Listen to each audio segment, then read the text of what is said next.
Bonsoir, bienvenue dans cette série d'émissions consacrée aux acteurs du sport en Martinique. C'est la volonté de Caraïbes Sport de permettre à toutes celles et ceux qui font le sport en Martinique, notamment le sport amateur, de s'exprimer. Et pour ce soir, mon premier invité n'est pas n'importe qui, c'est le président de la Fédération des Yoles Rondes de Martinique, monsieur Alain Richard. Alain Richard, bonsoir. Bonsoir Philippe. Alain Richard, ma première question, c'est pas tant sur le bilan du Tour 2023, que sur comment, quand on est président de la Fédération des Yoles Rondes, on vit le Tour. On le vit bien un peu, on est un peu public, ouais. On est un peu spectateur, mais on est surtout effectivement un président qui s'occupe de la sécurité Vous ne voulez pas dire que vous êtes un président stressé, c'est ça? Non, mais il y a de toutes les façons, dans le rôle, il y a un stress qui agit. Hein. Bon, comme je dis, l'idée c'est quand même, il y a une flottille de 800 coursiers, plus effectivement tout ce qui tourne autour de nous, où quelque part notre responsabilité reste engagée. Donc c'est clair que moi j'attends effectivement que la dernière étape arrive et que tout le monde soit rentré à bon port.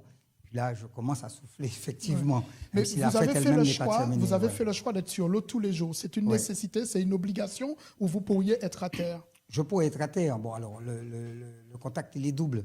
J'aime la Yole, donc j'aime voir ma compétition, j'aime voir les courses, voilà.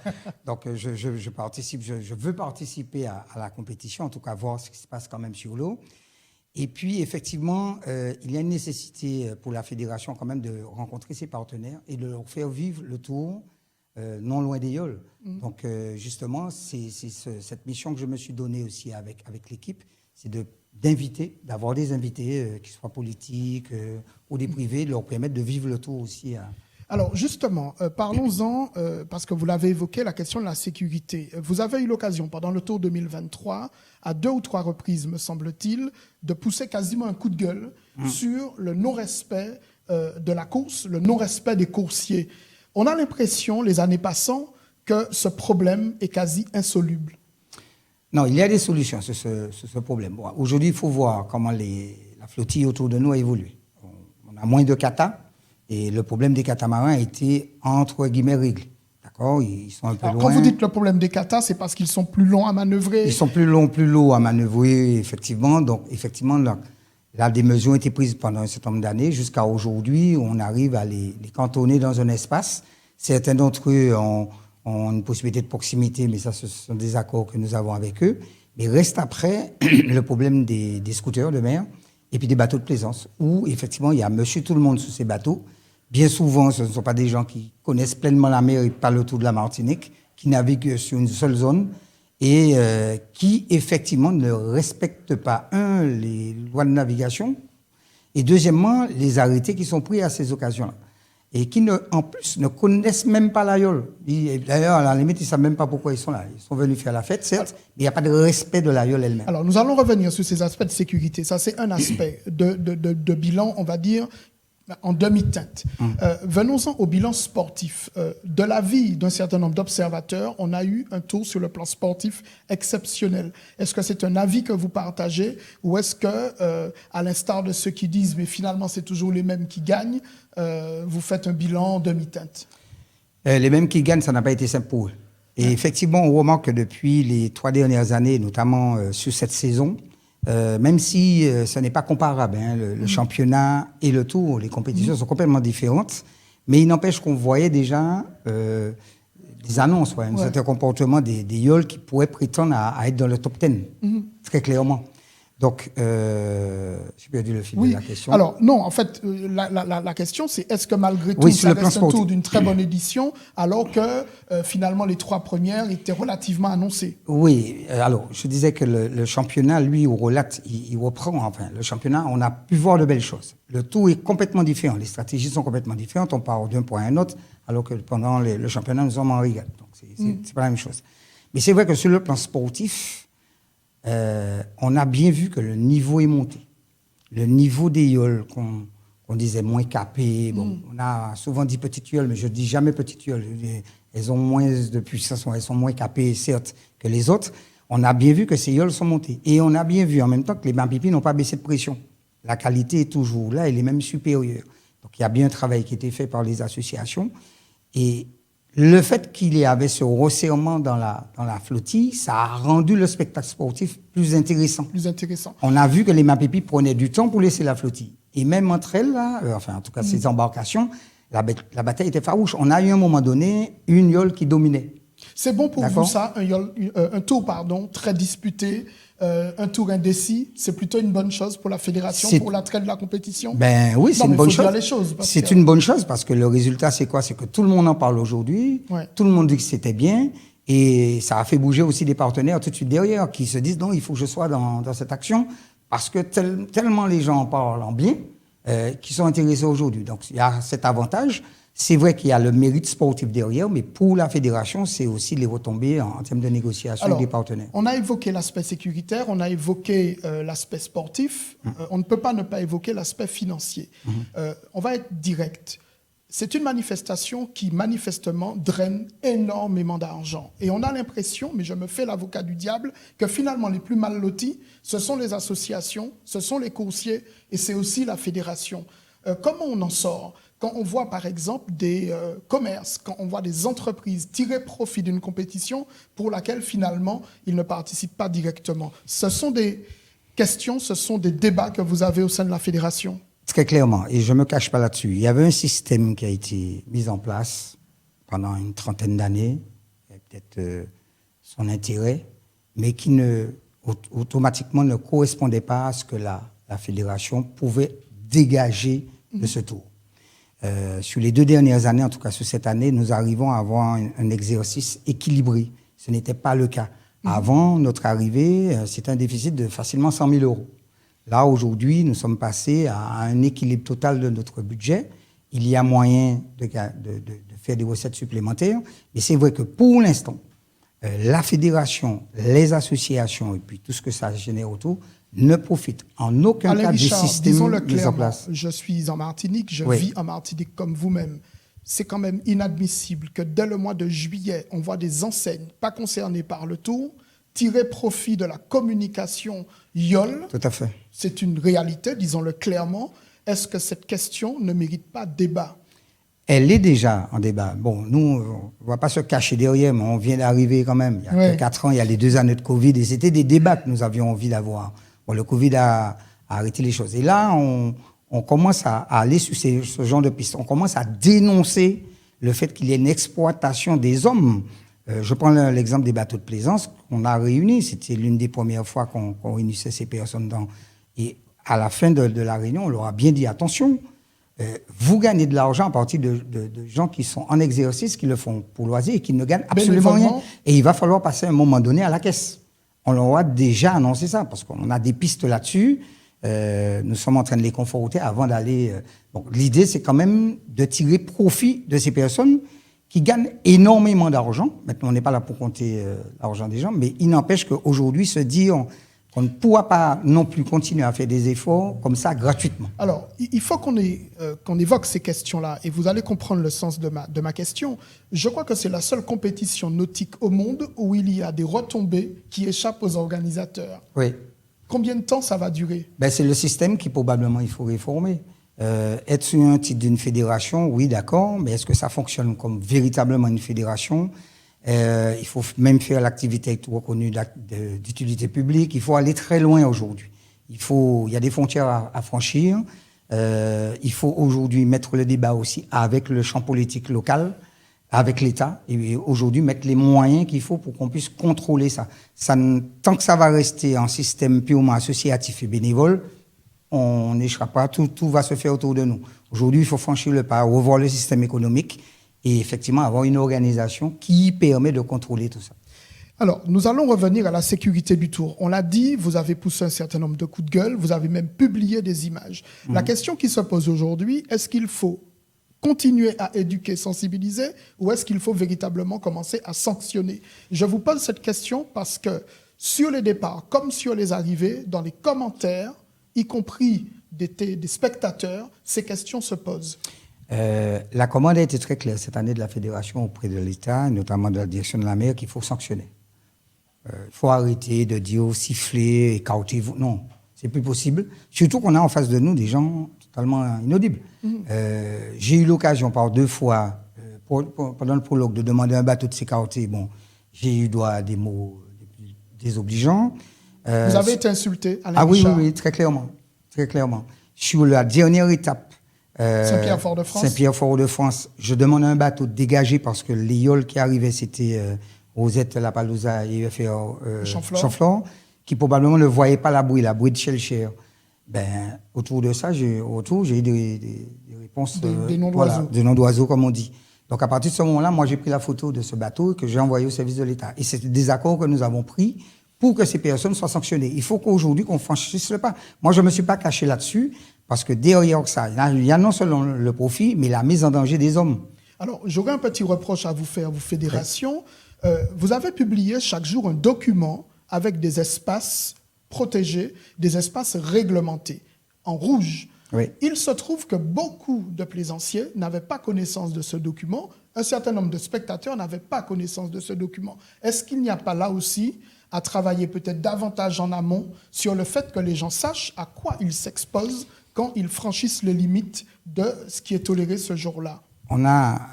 La direction de la mer a commenté, a publié, a fait passer son message. On l'a fait passer. Il ne voulait pas savoir, c'est ça que vous dites. C'est exactement ça. C'est-à-dire que les gens ont des habitudes, il est hors de question. Parce qu'on l'a eu dans un débat, le directeur de course, M. Éric Aglaé, a présenté aux plaisanciers qui étaient présents, les professionnels de la mer, les responsables de Qatar, l'association qui étaient présents, ils ont quand même rouspété. Alors qu'eux respectent les règles malgré tout, mais ils ont quand même rouspété.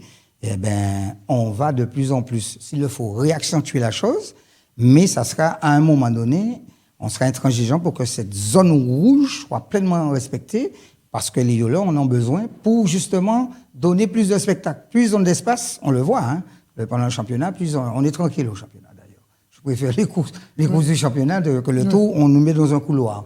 Alors que là, il va falloir qu'on puisse permettre à ces patrons, ces jeunes patrons qui arrivent, qui ont de l'ambition, qui ont des stratégies, etc., etc. Ça ne veut pas dire qu'il n'y en a pas hein, aujourd'hui, mais le débat est grand ouvert. Il va falloir que ces gens-là ces patrons-là trouvent espace pour pouvoir s'exprimer. Alors, autre sujet qui a été abordé durant le Tour 2023, c'est le fait que les coursiers doivent concilier une vie professionnelle, une vie personnelle, une vie sportive, avec plusieurs épreuves, le Tour, le championnat, la coupe, certaines épreuves, on va dire, un peu exceptionnelles, ainsi que la pagaie des Mapipi. Un certain nombre d'observateurs disent que finalement, ça fait beaucoup pour des bénévoles. Est-ce que vous pensez que ce débat n'a pas lieu d'être, que finalement au football ou au cyclisme, la même question se pose, ou est-ce que ça fait partie des questions que vous abordez, des débats que vous abordez au sein de la fédération avec les patrons, mais aussi les présidents d'associations? Jusqu'alors, ce débat-là n'existe pas. C'est un débat qui est basique, monde associatif, avec dans chacune des associations une manière de gérer le retour vers les membres. Puisqu'on sait très bien que souvent les associations profitent des rentrées qu'elles ont faites pour pouvoir voyager, permettre à leurs coursiers d'aller à l'hôtel, ce qu'ils n'ont peut-être pas la chance de faire dans leur vie normale. Voilà. Il y a cet échange qui est fait. Donc, je pense que le débat peut rester là encore. Maintenant, effectivement, il faut absolument que les associations gagnent beaucoup plus que ce qu'elles... Et je n'ai pas envie de dire qu'elles gagnent parce qu'elles ne gagnent rien aujourd'hui. Oui, ce qu'elles investissent en tout cas. Mais bien sûr, la dernière yole classée au Tour gagne 4 400 €. Ouais. Ça sonne bien dans les oreilles. 4 400 €. Là, je vous donne 4 400 € parce que c'est une soirée heureuse. Mais en tout cas, 4 400 €, vous prenez un bus pendant 8 jours. L'argent du bus, il est parti là. Mais derrière ça, il y a les kinés, il y a le repas, le matériel, le camion, enfin, etc. Donc ça génère, vous voyez, donc les associations ont besoin de ces ressources-là. Donc il faut absolument pour nous trouver les moyens de leur permettre de rentrer dans ces fonds-là. Après, on est dans la gestion d'une association. Après qu'il y ait le débat de la professionnalisation, d'accord? Ce n'est pas tant le débat de la professionnalisation que le rapport entre l'effort fourni et l'exigence. On peut réduire, on peut discuter. Bon, enfin là, le championnat, il y aura bientôt des assemblées, on pourra rediscuter parce que là, je me dis aujourd'hui, il faut peut-être effectivement réduire ce championnat. Et bien, c'est des questions de sous. Parce qu'à chaque sortie, chaque dimanche que nous sortons, il y a un coût. Il y a un coût de camion, un coût de bus, il y a les canaux suiveurs, il y a le repas quand même des bénévoles à assurer, le carburant. Donc il y a un coût chaque dimanche et probablement réduire ce championnat qui faisait 11 manches, peut-être le réduire à 8 ça va peut-être réduire aussi notre budget. Donc on est plutôt dans ce genre de discussion. Effectivement, c'est pas uniquement pour les forces sportives, parce que le YOLO, il demande que ça, courir. Mais maintenant, il y a derrière les moyens financiers à mobiliser. Alors, pour clôturer cette première séquence, parce que je ne l'ai pas dit, nous aurons tout à l'heure un échange entre vous et Félix Mérine, le vainqueur du Tour 2023. Je voudrais qu'on évoque, parce que vous l'avez déjà fait, un certain nombre de projets de la fédération. Aujourd'hui, est-ce qu'il y a un chantier en particulier qui préoccupe Alain Richard, président de la Fédération des Yolrondes de Martinique? Sortir de l'ornière, déjà, la difficulté financière dans laquelle nous sommes, nous avons eu un héritage assez lourd à assurer. On pensait les fondations solides, mais finalement... Ça ne fera pas plaisir à tout le monde. Mais j'ai pensé, je le dis, je pensais que les fondations étaient solides. Non. Tout le fer est rongé, à l'instar du lycée Chercheur que nous avons eu. Donc aujourd'hui, il nous faut... C'est un combat. C'est un combat tous les jours. Nous avons réussi à sortir d'une année qui en payait 3 à une année qui en payait la précédente. Voilà, pour me faire comprendre. Et j'ai bon espoir. Aujourd'hui, j'ai un discours très franc, très clair avec les politiques qui entendent vraiment autre chose. On n'hésite pas à montrer très clairement les chiffres de ce que ça représente d'organiser un championnat, d'organiser un Tour des Yoles. C'est 1,2 million le Tour des Yoles. Donc, on a rencontré Monsieur le Président de l'exécutif avec qui, maintenant, la CTM ne peut pas tout mettre. Maintenant, il nous faut aller chercher des moyens financiers à l'extérieur. Mais là, aujourd'hui, le courant de la relation est plus franc, plus jovial, plus sincère. Et là, nous sentons que derrière, il y a de l'aide qui arrive du pays, j'ai envie de dire comme ça. Donc, c'est ce chantier-là sur lequel je souhaite pouvoir sortir et permettre à ce moment-là d'être plus à l'aise avec nos associations. Voilà. Alain Richard, merci. Je voudrais, avant de clôturer cette première séquence de cette émission d'1 heure, que nous ayons une pensée pour quelqu'un, un homme important, éminemment important, qui nous a quittés en début de semaine. Il s'agit de M. Franz Ferjul. Alors, nous allons l'évoquer tout à l'heure aussi avec Félix Mérine, mais je voudrais vous laisser en dire 2 mots. Alors, personnellement, je ne l'ai pas connu en exercice. Je veux dire comme ça, j'ai plutôt lu des articles le concernant, mais j'ai beaucoup entendu du bien de ce monsieur. Et effectivement, quand nous sommes arrivés à la tête de la fédération en 2019, on s'est engagé sur quelque chose qui était de faire reconnaître tous les anciens, enfin un maximum d'entre eux en tout cas. Monsieur Ferjul en a fait partie. On a mis une bouée à son nom. Et en plus de ça, on avait offert à lui, comme d'autres comparences de l'Aïol, qui étaient là depuis une 50aine d'années, qui ont fait les beaux jours de l'Aïol, la médaille fédérale, ceux qui n'avaient jamais... Je me souviens très bien de ça, parce qu'il avait fait son fils venir me chercher sur l'estrade, mais il m'a dit, tout petit boulot, parce que ça n'a pas jamais fait... Ouais, bon, je lui ai dit, mais non, c'est pas nous, c'est la fédérale. Non, c'est où, moi, ouais. Il y en a eu d'autres comme ça qui ont été surpris par ce geste. Et le reconnaître et reconnaître les autres, c'était une façon pour nous de dire, en tout cas, que si nous sommes là, c'est qu'il y a des hommes qui, avant ça, des femmes aussi, qui ont travaillé pour que nous soyons à cette dimension aujourd'hui. D'ailleurs, le choix du parrain du Tour n'a pas été anodin. C'était M. Raymond Marie également, pour reconnaître toute cette génération-là, dont a fait partie M. Franz Ferjul, qui malheureusement nous a laissés, mais qui, je pense, va laisser encore de bonnes traces dans le Tour. Alain Richard, merci. Merci de cette première séquence autour du bilan de ce Tour 2023. Merci beaucoup. Okay. Chers téléspectateurs, retrouvez-nous tout à l'heure pour la deuxième partie en compagnie de Félix Mérine.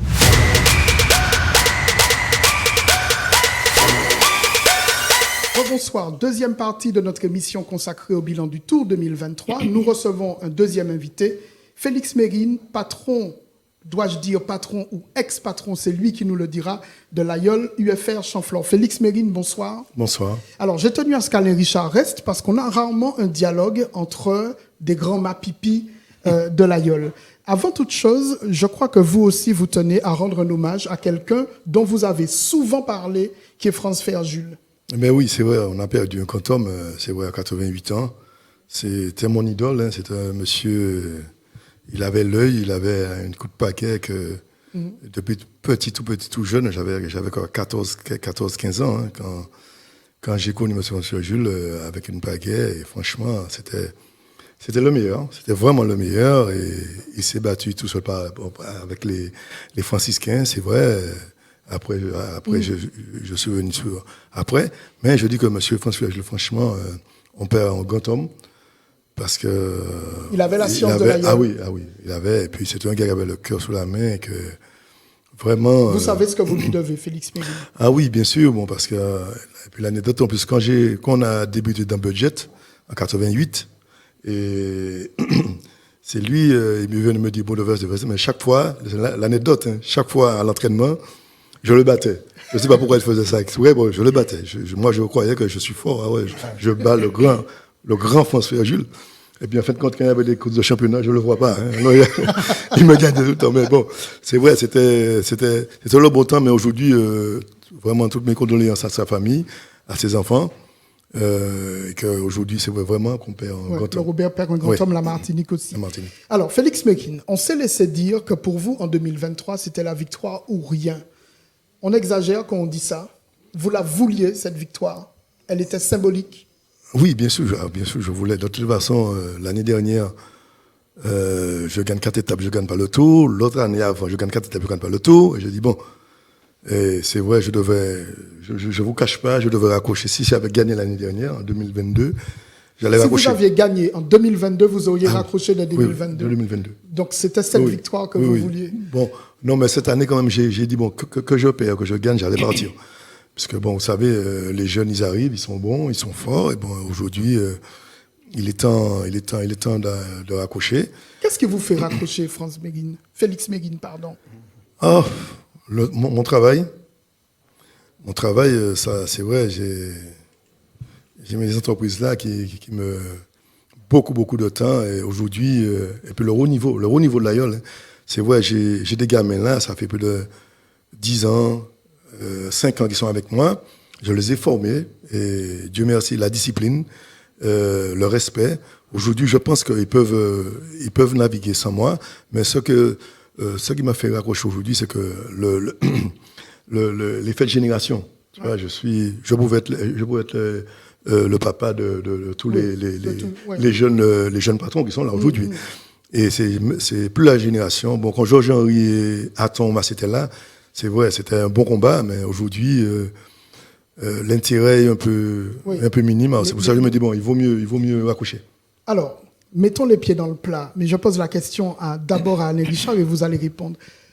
Est-ce que le Tour de Martinique d'Aïol Ronde peut se permettre de se passer de Félix Méguine? Je vous pose volontairement cette question parce qu'elle va se poser. Vous le savez, Alain Richard, une partie de l'intérêt du Tour repose sur la guerre entre les communes. Oui. Bon, mais Félix, c'est un choix. Oui, qui est personnel. On ne peut pas le lui reprocher. Maintenant, c'est clair que cette guerre qu'on a connue, guerre sportive, hein, c'est important, surtout avec tout ce qui se passe dans le monde. Cette guerre sportive, Robert François va perdre un peu de sa puissance. Bon, peut-être qu'à partir de l'année prochaine, on peut être aussi surpris de voir celui qui remplacera Félix à la barre. Alors, dans un schéma, peut-être pas comme celui de Félix, mais qui va aussi embêter les autres. Oui. Et c'est à la limite, c'est presque la commande que j'ai envie de passer auprès de Mais je vous pose cette question à Alain Richard, parce que Félix Méguine, il le sait, il incarne plus que l'AIOL. Oui. Est-ce que ça n'est pas ça, finalement, la vraie question? Probablement, mais bon, aujourd'hui... Lui, ça le fait sourire.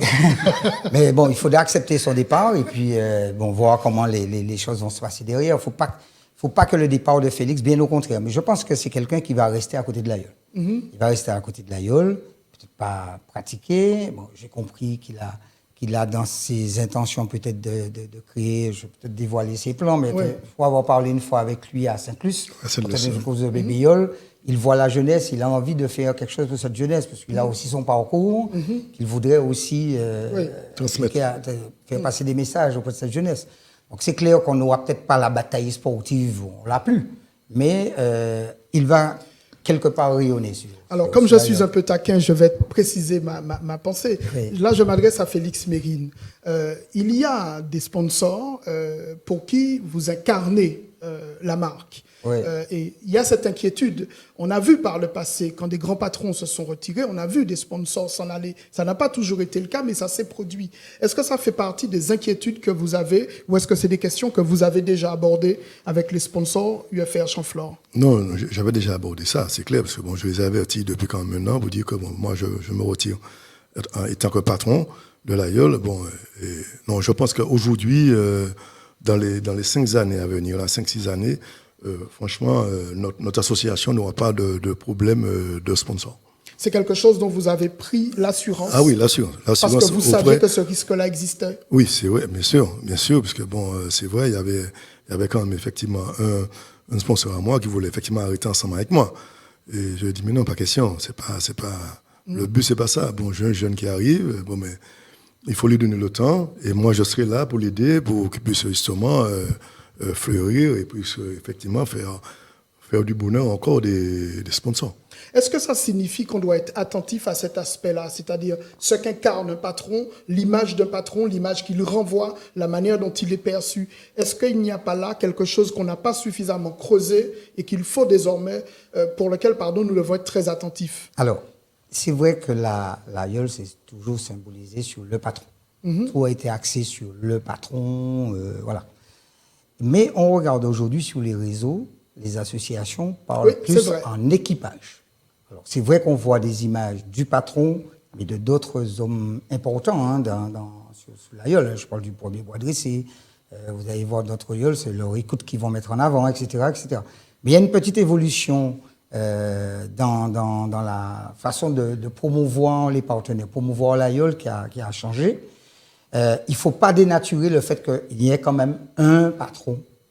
Et c'est ce patron-là qui pilote, qui dirige, qui skippe l'aïeul. Il ne faut pas perdre cette image-là. Après, on va être on va simplifier la chose et il ne faut pas faire ça. Il faut garder quand même la notoriété qu'a un patron. Mais aujourd'hui, on voit bien que la chose évolue. On parle plus de l'équipage, le patron et l'équipage qui sont mis en valeur. Merci, Alain Guichard. Félix Mekin, on vous a beaucoup embêté depuis dimanche dernier avec une question qui revient sans cesse. Vous quittez, vous ne serez plus patron, mais serez-vous ou pas sur l'eau? Je vous pose cette question parce que je l'ai beaucoup entendue sur les lignes de départ comme sur les lignes d'arrivée. Tout le monde veut savoir en réalité quel va être votre rôle. Non, mon rôle, moi j'aurais fait une licence, c'est clair, parce que on pourrait rester à côté de l'aïeul, parce que mais effectivement, je serai sur l'eau, mais pas dans l'aïeul, mais vraiment pas. Vraiment, je vais rester à côté de mon équipage. Je vais les coacher comme ça, avec un scooter de mer à côté, mais pour qu'ils puissent vraiment plus près d'eux, pour vraiment que. Et puis après, je vais faire ça pendant peut-être un an et demi, 2 ans, et puis après, juste pour me retirer définitivement. C'est un rôle que vous imaginez essentiellement pour le tour ou que vous aurez tout au long de la saison? Bon, déjà, je vais commencer par la saison. Ouais. Parce que si jamais après je vois que ils n'ont pas besoin de moi, c'est clair que autour, j'aurais préféré faire autre chose autour. Parce que c'est vrai, je rêve depuis, j'ai fait tous les tours, j'ai fait le tour de 85. Oui, tout à fait. Et avec mon oncle Locatel, c'était une île de Trinité. Et aujourd'hui, j'aurais bien aimé faire un tour avec un bateau. Avec mes amis, vraiment m'amuser. Félix Mekin, personne ne vous croit. Ah non, ça, c'est clair. Non, là, personne ne vous croit. Ah oui, là, je vous dis, c'est clair que j'ai bien envie de faire autre chose. Parce que je peux vous dire, j'ai donné à l'aïeul. Et aujourd'hui, il est temps. J'ai vu souvent Félix, pendant cette saison, hors de la pagaie. Oui, beaucoup d'observateurs l'ont remarqué. Beaucoup de fois, c'est arrivé en cours, je le voyais à l'écoute, je donnais des conseils, je l'ai même vu à la bassine une fois. Il a demandé à prendre une photo, c'était tellement rare de le voir à la bassine. Et hors de l'aïeul, parfois, me semble-t-il. Il a été hors de l'aïeul. Mais souvent, c'est arrivé qu'il soit dans l'aïeul, mais pas à la pagaie systématiquement. Ouais. Donc, je pense que là aussi, le travail de transmission, il l'imposait à ses coursiers. Je pense que... Voilà. Si demain matin il a dit, il va quand même suivre sa gueule, comme d'autres font, comme etc. C'est le rôle des patrons qui continuent effectivement à faire leur équipage. Alors, c'est très bien que vous évoquiez cette question. Vous dites que c'est le rôle des patrons. Ça, c'est le rôle des patrons au niveau des associations. Oui. Est-ce qu'il est impossible, ou alors, je pose la question, mais je suis prêt à ne pas connaître la réponse ou à ne pas savoir comment vous fonctionnez, quel peut être le rôle de ces patrons? Ce sont quoi? Des ambassadeurs, des techniciens? Je parle au niveau de la fédération. Est-ce que vous avez prévu ou est-ce qu'il y a une instance particulière avec ces patrons ou pas du tout? Non, aujourd'hui, il n'y a pas de schéma particulier. Mais c'est vrai que dans l'idée, c'est quand même de leur donner un positionnement très précis, surtout les expérimentés, parce qu'il faut pas, voilà, on devient patron avec un certain nombre d'étoiles. Voilà, il faut gagner des tours, il faut être un champion, et c'est là on commence à parler, à avoir de la notoriété. Mais ça peut être d'excellents conseillers dans la commission technique par rapport aux stratégies des courses à venir, qu'elles soient de championnat ou bien du tour. Celle du championnat permettant de travailler le tour. C'est vrai que ces patrons-là, un patron comme Félix, peut être très intéressant en commission technique pour porter des avis très précis, pour mettre tout le monde au travail, comme une sorte de grand sélectionneur, j'ai envie de dire, Oui, comme ça au sûr, football. bien Donc sûr. on peut retrouver ces patrons-là à ce niveau-là, oui. Ça veut dire que, par exemple, ils peuvent avoir aussi un rôle de conseil, je dirais, sur, alors je ne vais pas dire l'organisation, ça appartient à la fédération, mais tout ce qui est relatif à la formation, tout ce qui est relatif aux compétitions. Est-ce qu'on peut imaginer que ces patrons, ces anciens patrons qui restent très présents, participent au schéma de prise de décision ou pas? C'est possible. Mais ceci dit, un ancien patron, généralement, reste près de Reste son près de son association pour pouvoir continuer justement le travail jusque-là accompli. Donc c'est d'abord ça. Maintenant, il y a certains champs sous lesquels leur avis sera très important pour la fédération, c'est clair. Je voudrais vous poser une question. On va y revenir tout à l'heure avec nos autres invités. Vous êtes plutôt serein, inquiet pour l'avenir de l'Aïol? D'abord, Félix Mérine. Ah non, pas du tout. Non, pas du tout. Bon, peut-être financièrement, je ne sais pas, mais Oui. vraiment, humainement, je pense qu'il y a beaucoup de jeunes garçons, jeunes filles qui font de l'Aïol maintenant. Et même moi, après ce tour-là, j'ai tellement de demandes pour la BBL parce que justement, je vais justement me relancer sur la BBL parce que j'ai des gamins à former au Robert. Mais il y a tellement de jeunes. Non, moi, j'ai pas d'inquiétude. Peut-être économiquement, oui. Mais humainement. Ça, on va le voir avec Alain Guichard. Humainement, non. Humainement, non. Mais beaucoup de jeunes qui prétendent, mais on va y revenir tout à l'heure, mais je ne peux pas ne pas vous poser la question. Pour autant, détecte-t-on beaucoup de futurs patrons? Ah, vous savez, c'est vrai. Bon, j'ai fait les frais j'avais 3 patrons chez moi. J'ai formé 3 patrons chez moi. Après, c'est difficile. Hein. Mettre 3 patrons dans une gnôle, eh ben, ça explose. Hein. Ça, c'est clair, ça explose. Et j'ai un qui est allé à Trinité. Bon, maintenant, il est allé avec le fils d'Aton. Et il y a un autre qui est sous GFA. Et puis l'autre, il reste avec moi. Vous savez, après, ils sont jeunes. Il y a la guerre. Que bon, ce sont des jeunes qui peuvent conduire une gnôle, mais le meneur d'homme.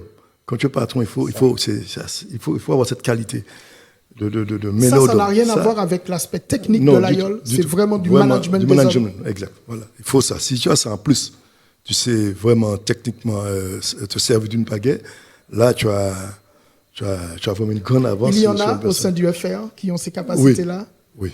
Mais vous refusez de donner des noms. Oui, non, papa, non. Je pense en 15 jours, tout le monde saura qui est le nouveau patron du FR. Mais qu'est-ce qui fait que vous n'en parlez pas, Félix Mérine? Parce que, bon, c'est vrai, on a des petits trucs à régler. Ouais. Il y a des trucs à régler. Bon, ils sont jeunes, je vous dis. Hein, parce que vous hésitez tout le monde veut être vous-même. patron. Hein. Parce que vous hésitez vous-même encore. Ah non, pas du tout. Non, pas votre du tout. choix est fait. Oui, non, mon choix est fait. Et que, bon, maintenant, on va discuter entre eux, parce que moi, je ne serai plus là. On va en discuter, ils vont discuter entre jeunes et pouvoir... Félix Mérine, vous l'avez souvent dit de vous-même, vous êtes un compétiteur né. Vous pourriez accepter de voir UFR Chamflore perdre? Obligé, je serai obligé, parce que bon... C'est insupportable pour vous, ça. Bon, ça va être peut-être insupportable, mais qu'on a meilleur en face, c'est clair, hein, bon, mais c'est le sport. Mais je pense que aujourd'hui, c'est vrai, au début, je pense qu'ils vont peut-être un peu galérer. Mais après, quand ils vont reprendre vraiment le flambeau, je pense ils pourront passer. Écoutez, ces jeunes-là, je pense qu'on n'est que 2 qui partent. Bon, 2 anciens.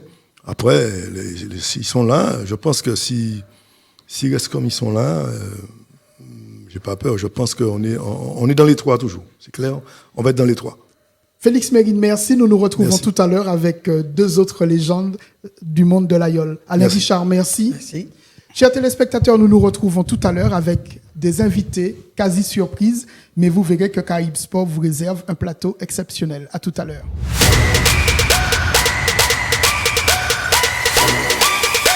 Bonsoir, bienvenue dans cette 3e séquence de cette émission consacrée à l'Aïol Ronde et au Tour 2023. C'est la première fois, je crois, que nous avons sur un même plateau 3 3 légendes, Georges-Henri Lagier, Joseph Mas dit Aton, ainsi que Félix Mérine. Nous allons évoquer avec eux un certain nombre de sujets, mais j'aimerais d'abord leur poser une question en leur disant bonsoir.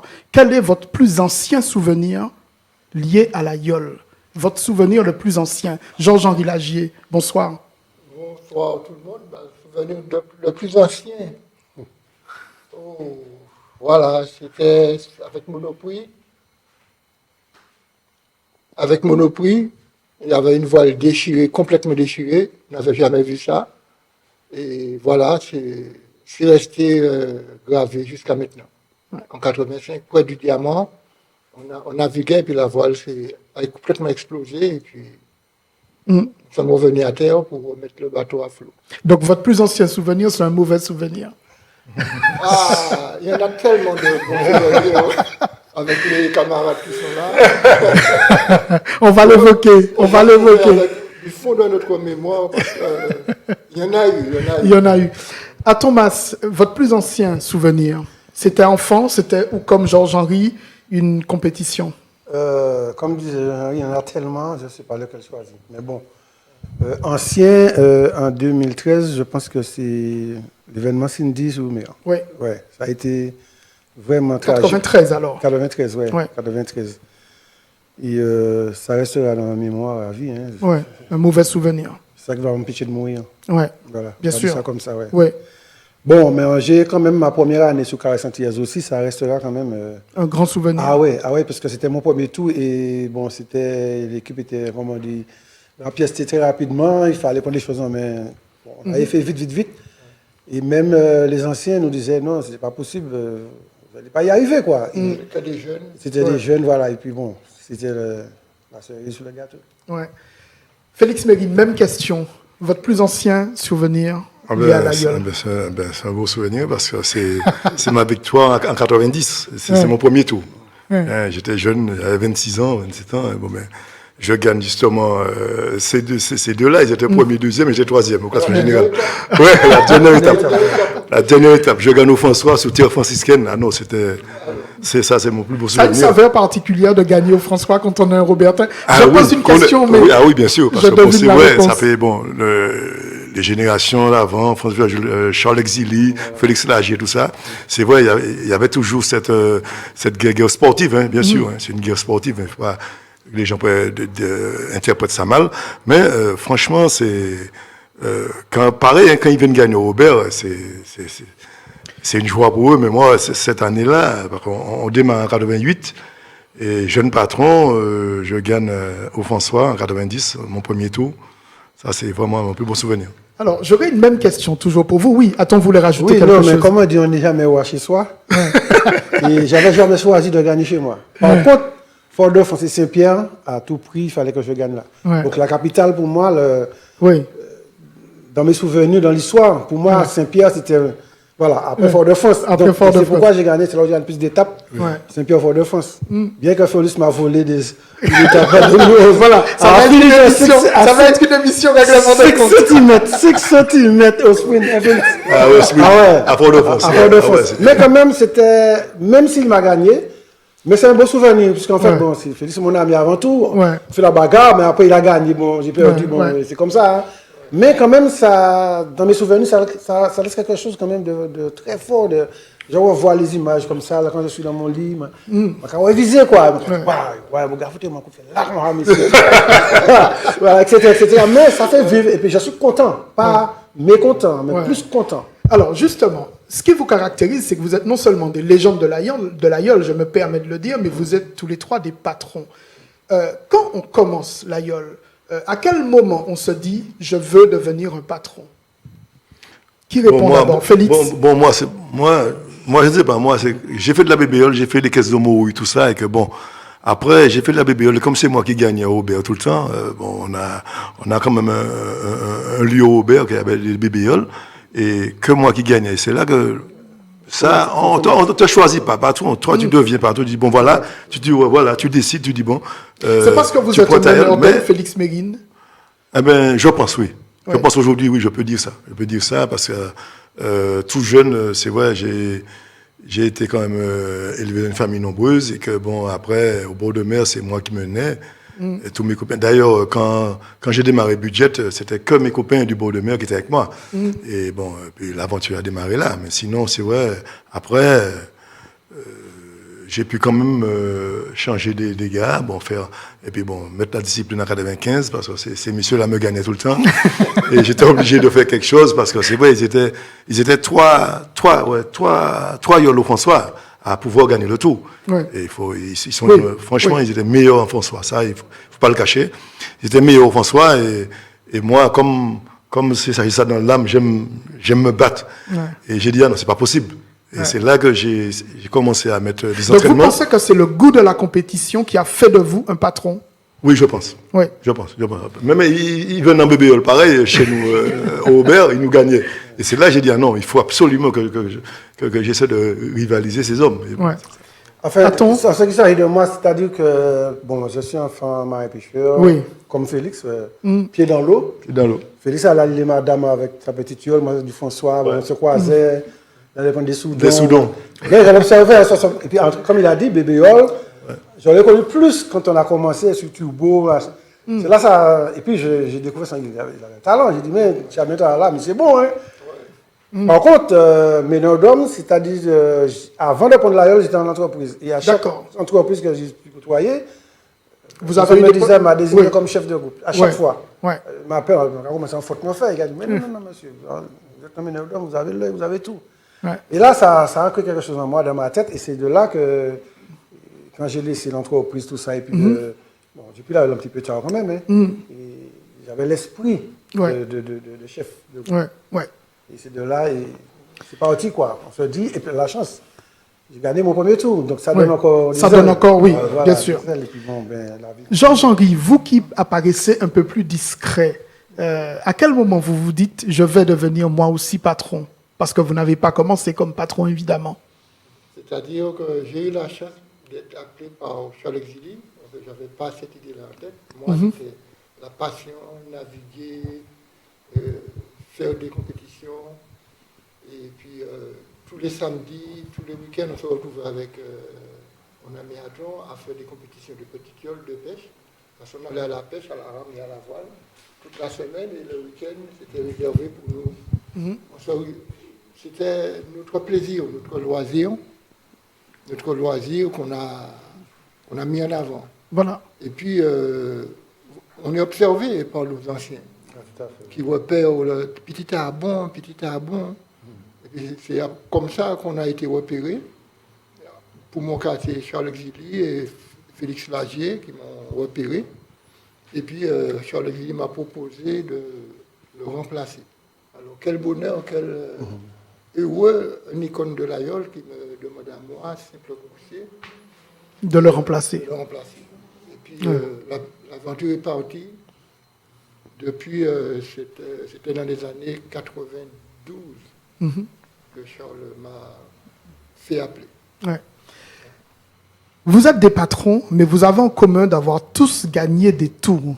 C'est quoi le secret pour gagner un tour? Parce que finalement, quand on prend le palmarès depuis 1985, il y a eu des tours, beaucoup d'étapes, mais pas tant de vainqueurs que ça, parce que vous avez trusté quasiment un grand nombre de tours. C'est quoi le secret pour gagner un tour? Eh bien, le secret, tout d'abord, c'est le sérieux. Ah oui, c'est clair qu'il faut être Le sérieux sérieux. de qui? De l'équipage. De l'équipage, du patron, tout d'abord, parce que le patron doit donner le bon exemple. Hein. Un tour se gagne à terre d'abord. Ah oui, ça c'est clair. Ça c'est clair. Le matériel, le staff, entourage, tout. Ah non, c'est clair. À terre, le mât, les voiles, la qualité des voiles, les mâts, et surtout de ne pas avoir de casse. Ah ouais. Si tu as une casse à la caravelle ou n'importe où, là, le tour est terminé. Surtout avec ces gars-là, ils sont toujours à l'affût. Ou alors, c'est clair que dès que quelque chose t'arrive, bon, tu perds le tour. Et bon, et ça nous arrive, bon, chacun, on a perdu le tour, pareil, dans ces conditions-là. Hein. On vous entend souvent dire l'entraînement. C'est une obsession chez vous. C'est parce que vous savez que c'est ça qu'il y a de déterminant. Mais bien sûr. Ah non, mais c'est clair. Oui, mais ça paraît une évidence. Mais manifestement, on a entendu des patrons avouer cette année que leur équipage avait été s'était moins entraîné. Non, excusez-moi, parce qu'avant ça n'existait pas. L'entraînement, Charles Exili, François Jules, Ça n'existait pas, hein, les D'accord. entraînements par terre. Ah non, du tout. Ah non, du tout. C'était des pêcheurs pour Ouais, c'était des pêcheurs, voilà. Ouais. Ah non. Mais c'est lui qui a mis l'entraînement physique en Ouais, 2001, 2002, 2003. Il a tout raflé 3 fois de suite. On a cherché à savoir pour quelle raison. Là, on s'est dit comment on le bat partout, comment il est venu fort comme ça. Dès qu'il y avait la résistance, avec son entraînement, il nous gagnait. Alors on a repéré, c'est pas normal. On a vu, on a observé qu'il s'entraînait, on a appris qu'il s'entraînait physiquement pour être plus résistant et c'était une très bonne option qu'il avait. Ça a été le premier à mettre l'entraînement physique. Ouais, euh, ouais. Aton, vous avez dit, je suis né les pieds dans la mer, mais ça ne suffit pas pour former un équipage, ça ne suffit pas pour gagner un tour. Vous en avez gagné, les années où vous avez gagné, quelle est la magie, quelle est cette petite chose qui fait que vous avez remporté ces tours? Alors tout d'abord, on a parlé de matériel, enfin, entraînement, etc. Oui, je pense, mais le tout, c'est de la gestion déjà. Pendant 8 jours, il faut gérer. Ouais. On peut être en super forme, le meilleur physiquement, et si dans la gestion, on se bourre là, on n'est pas dedans. Donc, moi, je pense que j'ai gagné avec une bonne gestion. Bonne gestion. À chaque fois que j'ai gagné une Alors, bonne quand gestion. vous dites une bonne gestion de quoi? Oui, c'est-à-dire ce sont des humains quand même. Même si on s'entraîne, mais il y a toujours quelques-uns qui ont des défaillances musculaires ou des petites blessures, on ne peut pas mettre sous telle étape. Parce que les étapes ne se ressemblent pas. Bon, c'est technique, hein, c'est comme une équipe de foot. Hein. On ne peut pas mettre un attaquant, un défenseur. Donc, il y a ça. Et puis, il y a le choix de la voile. Bon, il y a la connaissance aussi de la météo, l'expérience pour savoir, voilà, il y a la dérivation, le courant qu'on appelle qui va dériver, chasser soit vers là, soit... Enfin, il y a tous ces paramètres-là. Mais je pense déjà que c'est la bonne gestion. Ouais. Donc, Félix Gagne, c'est un bon gestionnaire. Il a eu les chefs d'entreprise, il mène son bac bien. On sent, oui, mais c'est ça. Oui. Si on n'a pas ça, à la base, on va gagner des étapes, mais on ne va pas gagner un tour. Concernant justement ce rôle de patron, Félix Méguine me disait avant qu'on ne commence cette émission qu'il y avait beaucoup d'intérêt des jeunes pour l'AYOL. Est-ce que pour autant, vous percevez la possibilité qu'on ait dans les 5 ans, dans les 10 ans à venir, des patrons de YOL, des patrons en capacité de gagner, en capacité d'avoir du charisme? Est-ce que vous les voyez déjà? La capacité de gagner, il y en aura toujours des vainqueurs. Oui, toujours. Il y en aura toujours, puisque je ne serai plus là, Félix sera plus... Enfin, Oui. Georges-Henri, les gens qui vont venir par la suite, ils vont toujours gagner. Oui. Après, à quel niveau, dans quelles conditions? Bon, nous, en tant qu'experts, on voit des choses qui vous interpellent. Voilà, qui nous interpellent, effectivement. Donc, mais c'est l'évolution, quoi. C'est les évolutions. Quand vous dites que ça vous interpelle, mettons les pieds dans le plat. Vous voyez des choses positives, mais vous voyez aussi des choses Non, des qui erreurs, vous questionnent, des multiples erreurs. d'erreurs qui fait qu'on n'arrive pas à gagner. Mais quoi. qui sont liées à quoi? Ah, plein de choses, plein de détails, parce que sur l'eau, il faut mettre la décision tout de suite. C'est-à-dire, on ne peut pas faire un tour ou bien 2000 étapes dans les mêmes conditions, n'est-ce pas, Félix? Exact. Ça, c'est Chaque clair, je tour, confirme. chaque seconde, ça change. Il faut Ça change. répéter tout. C'est pourquoi l'entraînement sert à...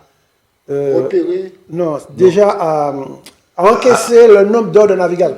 Plus on va naviguer, plus on aura de Le besoin l'expérience. physique. Oui, Plus on a la connaissance. Mais il ne faut pas aller sur l'eau pour aller sur l'eau. Il faut cibler les entraînements en fonction de là où ça manque.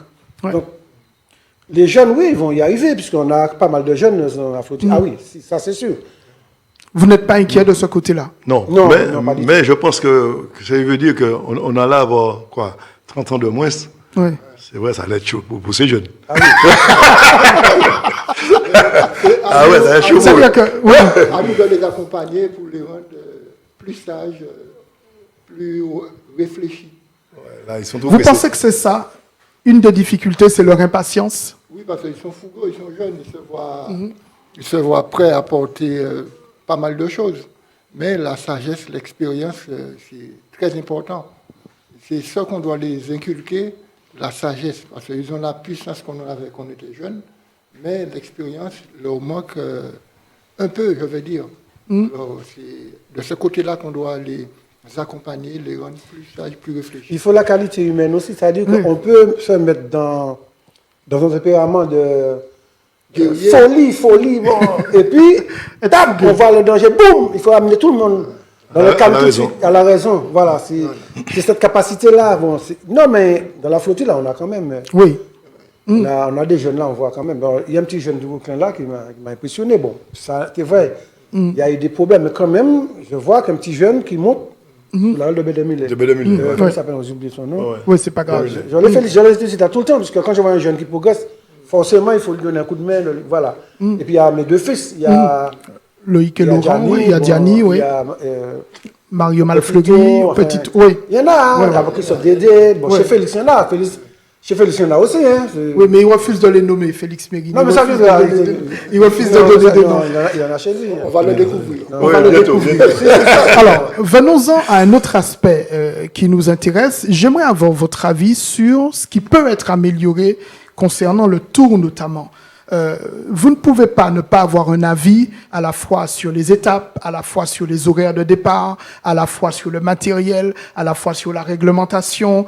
Quel est votre avis? Qu'est-ce qu'on peut améliorer selon vous concernant le tour? Ou est-ce que vous considérez que finalement, par exemple, cette année, on est parti plus tôt de Rivière-Pilote. Était-ce selon vous une bonne décision? On est passé 2 fois à la passe de l'écurie. Est-ce que pour vous, c'était une bonne décision? Voilà, c'est ça ma question. Non, pour moi personnellement, surtout, là, il y a eu un seul petit bémol, c'est la position des bouées à la pointe du Vauclin. Ils auraient dû mettre la bouée avant la pointe, ils l'ont mis après la pointe. Ouais. Donc les gens pouvaient entrer dans les cailles facilement. Bon. Ouais. Le docteur il a constaté, bon, tout de suite c'est entré dans l'ordre, on a dit, bon, il faut faire attention la prochaine fois. Après, le parcours du Valais, c'est une bonne chose. C'est une bonne chose parce qu'il ne faut pas oublier une chose. Comme il avait dit le maire du Robert, la passe de l'écurie, c'est la carte d'identité de la ville. C'est le seul endroit où on voit les gens alignés comme ça. Alors, après, j'ai vu, je me dis, c'est incroyable ça. Ouais. C'est incroyable. Les gens sont. Oui, tout à fait. L'autre, 2 fois. Non, mais c'est superbe ça. Ouais. C'était une bonne décision selon vous. Non, pour moi, oui. Très bonne Pour moi, De oui. passage. Et puis, ça change. Ouais. Ça change le profil. Parce qu'on est toujours dans le même profil. Ouais. Le départ à 9h, oui, les gars ont besoin quand même de partir plus tôt pour entrer plus tôt aussi. Vous pensez que c'est une décision qu'on peut maintenir quand on quitte Rivière-Pilote et qu'on doit passer la table du diable, de partir un peu plus tôt? C'est une précaution ou est-ce que finalement on peut continuer et repartir à 10 heures? Ça paraît un détail, mais... Non, on peut partir à 10h comme on peut partir à 9h. Mais comme j'ai dit, comme la veille, l'étape est un peu plus court, partir plus tôt. À mon avis, partir plus tôt, enfin, les gens étaient un petit peu pas trop éloignés du départ. Donc, à mon avis, ça n'a pas gêné. Je sais pas. Non, ça n'a pas gêné, mais ils ont fait ça par rapport à l'absence de vent. Oui, tout Comme il n'y a à pas fait. beaucoup de vent, Voilà, aussi, oui, voilà, il y a ça. voilà, C'est pour il y ça a qu'ils ont avancé. Mais s'il y avait du vent, je pense que ça allait partir à 10 heures. Et puis, non, bon, je pense que ça a été comme une bonne chose, parce qu'effectivement, bon, heureusement, on a eu du vent, hein, parce que ça va avoir une étape de 6 heures. Hein. Alors, question purement anecdotique, mais je vous la pose à vous trois. L'étape, c'est forcément Trinité-Saint-Pierre ou Trinité-Prêcheur. Il n'est vraiment pas envisageable de rentrer à Sainte-Marie. Je vous pose cette question parce que cette année, quelqu'un me l'a posée. On l'a déjà fait entrer à Sainte-Marie. Ouais. Pendant 2 fois. Mais après, ça pose un problème. C'est-à-dire, pour entrer à Sainte-Marie, les bateaux suivent. S'il y a de la mer, c'est dangereux, quoi. C'est dangereux. Bon. Trouver une solution, ce serait quoi? Les mettre à Trinité. Couper la ligne, Ouais. et puis après, les yoles. Les yoles, il faut bien entrer sur la plage. Et puis, remonter à cette Trinité, n'est pas trop loin. Voilà. Ouais. Ça peut se faire.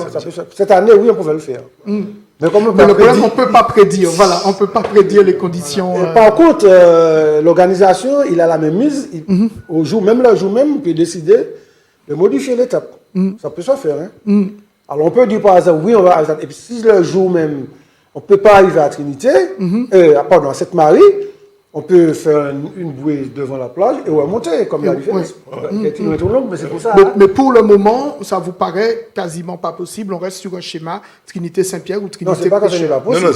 c'est possible. Ah non, c'est possible. Non, C'est l'État. C'est D'autant possible. plus, on a le toboggan. Mais on a un aléa, voilà, c'est ça. Voilà, on a un comme aléa. ce site-là qu'il faut faire monter. Ouais, il faut faire, oui, il faut Parce faire. qu'on a besoin de ça quand même. Hein, faut faire. Ouais. Venons à un sujet qui fâche, celui des finances. On sait que les associations ne roulent pas sur l'or. Comment on fait? Faut-il modifier? Faut-il changer?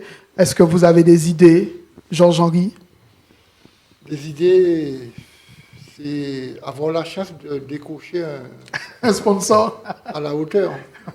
Voilà, et le sponsor aussi, pour certains veulent se mettre en avant, ils vont vers les yoles qui sont Oui, titrés, les plus plus performants, Ouais. je veux dire. Je dis pas ça pour diminuer les autres, mais c'est un fait. Mais j'encourage tous les sponsors, quelle que soit une grande, petite, moyenne yole, à venir vers nous pour déjà mettre le patrimoine en avant et permettre à nos jeunes de pouvoir évoluer. Parce que c'est le nerf de la guerre, on ne peut pas s'en passer. Si c'est pas de sponsor, il n'y a pas de gueule, hein. C'est clair. Sans sponsor, pas de gueule. Non, Alors, non, on ne c'est le dit sponsor, pas. Oui, attends. Par contre, oui, je suis entièrement d'accord que des partenaires, il y en a. Mais souvent, il faut reconnaître que l'AIOL, ça a pris de l'ampleur au niveau financier. Oui. Tout coûte cher maintenant. Ah oui, ça, c'est- C'est pas qu'il n'y a pas de sponsor. Hein. Après, le sponsor donne un budget. Mais quand on voit les dépenses qu'il y a, mais ça ne tient pas le coup. Hein. Je vous donne un petit détail déjà. Avant, on allait dans les forêts pour couper des mâts. Oui. On n'avait pas de dépenses. Un mât coûte 6 000 euros aujourd'hui. Ouais. Quand vous avez acheté 4 mâts, vous avez 24 000 euros. Un exemple, hein. Bon, Oui. l'éole, la fabrication, la réparation, tout ça, les tenues, enfin, tout, traiteur. Maintenant, on est des champions du monde, comme on dit. Celui qui a gagné le tout, il est champion du monde. Oui. Parce que, pourquoi je dis ça? Parce que nous, on se met au niveau des champions. L'aïeul, quand on va autour, c'est la Coupe du Monde. Hein. Oui, tout à fait. Donc, il faut se préparer. Donc, dans la préparation, déjà, ça coûte énormément. Les entraînements, comme on dit, les bateaux suiveurs. Alors, il y a certaines associations qui ont peut-être des bateaux suiveurs, mais là, c'est obligatoire maintenant de mettre l'équipage en sécurité sous l'eau. Et souvent, par exemple, au François, alors des fois, il fait un petit coucou parce que, bon, on se connaît, oui, la prochaine fois, oui, sinon pas le bateau suiveur. Donc, il faut toujours sécuriser.